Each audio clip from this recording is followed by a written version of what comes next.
cái vọc xà nia xà dầu chứ hay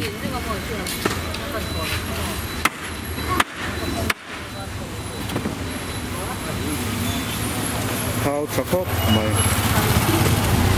cái pi hiện là lấy mét nghe nè tôi này cái pu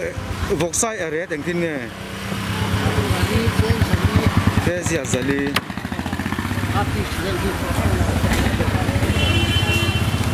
lấy tâm lấy mấy cái pi chứ à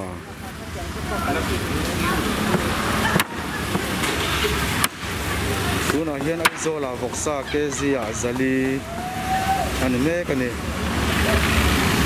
thế là mà hiện vong sa này về tung á này anh nói thế mình vong sa chứ tapi nang mani mo zuar tu kezia eng zange tu na hen bong sa hi ati zaruk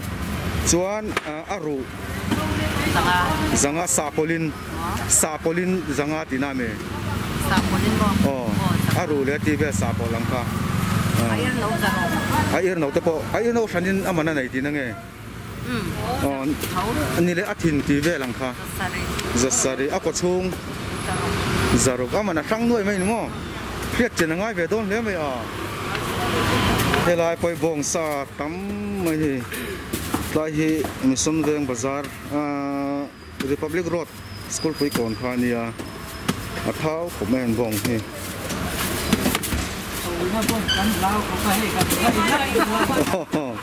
Thấu nó bong ăn lao hay, ăn dạp một này nè. Hay cái pu anh bong nghe. Gold bong thao chọc hốc mày mình chú thế là mà hắn tập đi phản miếng sườn to giọt về khé tổ lấu mày hăng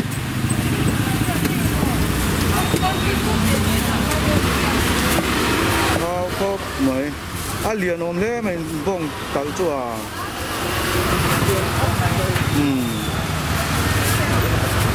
anh đi hiện nó có chung lắm toán này tổ bằng lâu này thì nó chặt tổ để đấu về ha